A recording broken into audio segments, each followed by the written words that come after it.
أفر شيء قفكستو مسلم أيا لغا ربا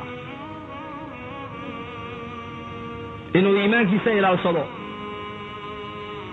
إنو إيمانك الجديديو إنو إيمانك الزياد صدو يينو إيمانك عالم قدندت كوغير إيمانك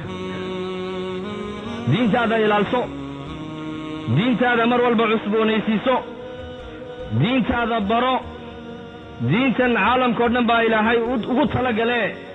risalada caalamka sida u gaari lahayn adiga laga raba diinta ilaalso kuna qanac diinta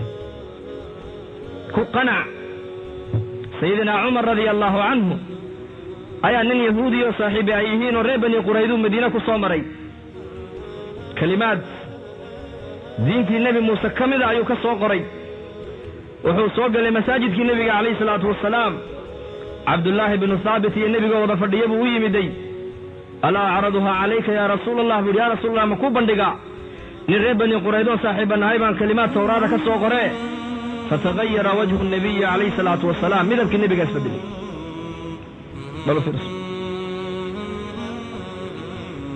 midabkii baa isbedelay midabkii rasuulka Abdullah baa yiri ya Umar sakilatka ummuk wayda qablante nabiga wajigiisa miyaan arada ka dareemin Umar unax warqadii buu tuuray wuxuu yiri radina billahi rabban ilaahi rabbi nimadiisa raali baan ku noqonay wa bil islaam diinan diinta islaamkana waan ku qanacnay oo raali baan ku nahay dhaqan ahaan raali baan ugu nahay aqeedo iyo cilmi iyo cibaadaba wa bi muhammad sallallahu alayhi wasallam rasuulan wa nabiyya nabi muhammad risaladiisa iyo nimadiisana waan ku qanacnay buu raali baan ku nahay رسول النبي فرحي منبر كيبو فولي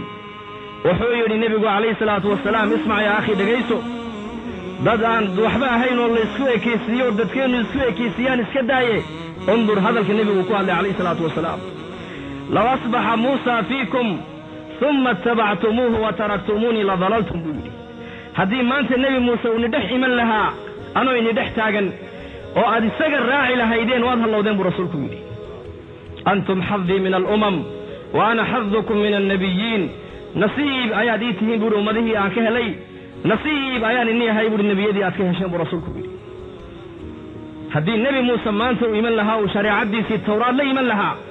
وأني جاي تجي لهيدين ودي سجل راعي لهيدين واضح الله دين برسولكم أنتم حظي من الأمم أمدي أمدها وجو خير بالنيد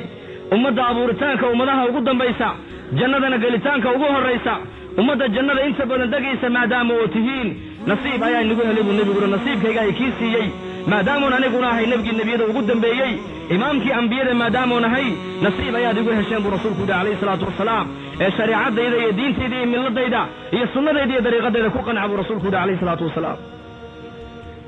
wax lagu bedelan kara ma jiro dariiqadiisa ummadiisi baa ilaahay naga dhigay ummadana ummadaha ugu khayr badan ana wuxuu nabigu yiri hurrimatil jannatu ala al anbiya hatta adkhulaha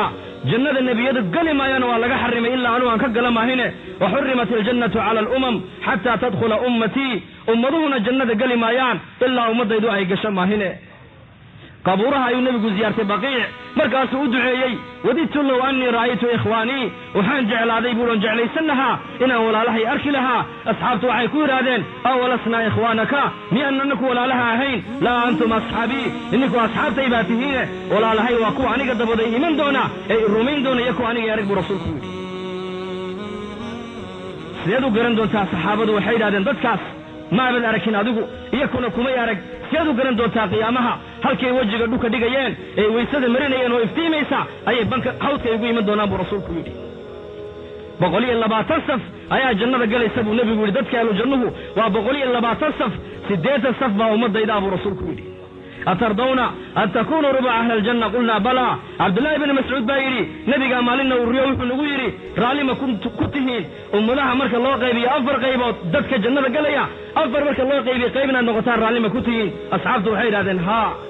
أترضون أن تكونوا ثلث أهل الجنة مركز صدح لو غيبيو قيبنا النقطان ما كنتي رالي بأن هيدا ذين مركز النبي يري والذي نفس محمد بيده إني لأرجو أن تكونوا نصف أهل الجنة وحان رجينا يا وكل رجوين هاي كي أبو ريبا كل دارتي الجنة دينا تكلبت إني كنت جيسا ما كل رجوين هاي برسول إلهي أمدي سيبوي نقدقي ilaahay uu ina karaameeyey wuxuu nagu karaameeyey waa maxay ummadihii hore shay keliya unbaa laga rabay keliya bas ilaahay inay ka yaabaan ay caabudaan ama ummaddan laba shay baa laga rabaa laba shay ilaahay inaad ka yaabto waa lagaa rabaa ilaahay inaad caabuddo waa lagaa rabaa aakhiradan inaad usqaysta waa lagaa rabaa khalqiga adduunyada kugula noole bashariyadda inaad arrintaa ugu yeedhana waa lagaa rabaa maqarin nebigu uu caddeeyey alaa laa nabiya bacdii walaa ummata bacdikum mar buu nebigu cimrigiisa xajiyey mar keliya markiina wuxuu yidhi ani nebi iga dambeeye ma jiro ummad inaga dambaysaana ma jirtee alaa falyuballaga shaahida minkum alghaa'iba kiina maanta ila jooga i maqlayow kiina maqagaadhsii buu rasuulku yidhi calayhi salaatu wasalaam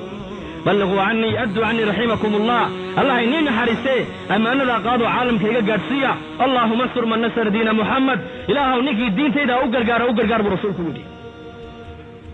nadara allahu imra'an samica maqaalatii maalinka wejiyadu ay madoobaanayaan banka qiyaame wejigiisa allaha nuuriyo ninka hal aayada ama hal xadiisa iga maqlay siduu iga maqlay ummadda u gaadhsiiyey buu rasuulku yidhi calayhi salaatu wasalaam ummaddan waa ummad ilaahay doortay sharaftaa iyo karaamadda ummaddan waxay ku yeelatay waa shaqadii nebigeenna calayhi salaatu wasalaam shaqadaas markay caalamka shaqadaa laga tegayna dhibaatada maanta islaamka ku dhacday gaar ahaanna dalkeenna ku dhacday wax kale ma aha waa tarku dacwadda markii laga tegay dhibaataa timiday إذا تبايعتم بالعينة وأخذتم أذناب البقر ورضيتم بالزرع وتركتم الجهاد سلط الله عليكم الذل لا ينزع حتى ترجعوا إلى دينكم مركز حول دقتين سكر حول دقتين أدو جلستان هي بيرها قدتان تجارة أدو كعدان شغلي دينتي دلالكي هلقي دينتي أتكتكتان إلى الدل بنهوين يا دلي نقصار ما يدلي نقصي بمايو إلا دينتي نادو نقطان ما هنا إلى دينكم إلى دينكم دينتي واحد باقي كن نغنسا صلاة ماها صونك ماها حشك ماها دينت waxay baaqi ku noqonaysaa fi kulli zaman waa in la helo juhdu dacwa mar ali markay diintu hoos u dhacdaba ilaahay wuxuu soo saaraa culamaa rabbaaniyiina mar labaad soo cusboonaysiisa tawxiidka iyo iimaanka iyo akhlaaqda islaamka u lahaa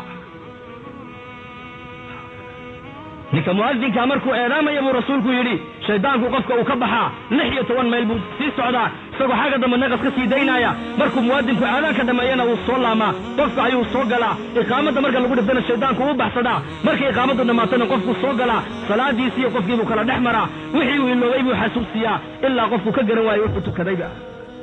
salaadu waa farad eedaanku waa sunne shaydaanku muxuu salaada uga baxsan lahayahay oo sunnaha uga baxsanaya leanna aadaanku waa dacwad salaaduna waa cibaado weeyaan ifham almasala walaalkayga muslimka u faham takaliyad ku badbaadayso ee ku nabadgelaysa adiga iyo mujtamacaaguba waa dacwad weeyaan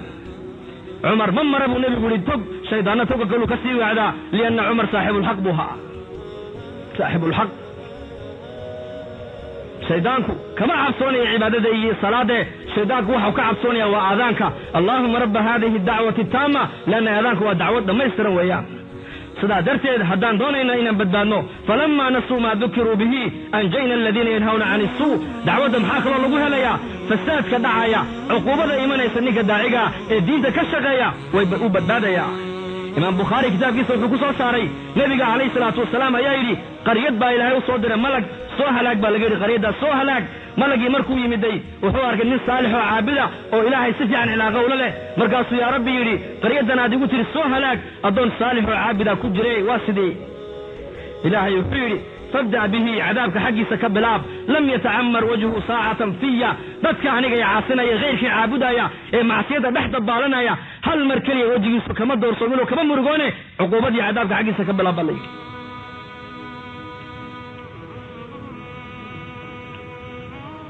ألا وصلوا وسلموا على من أمرتم بالصلاة عليه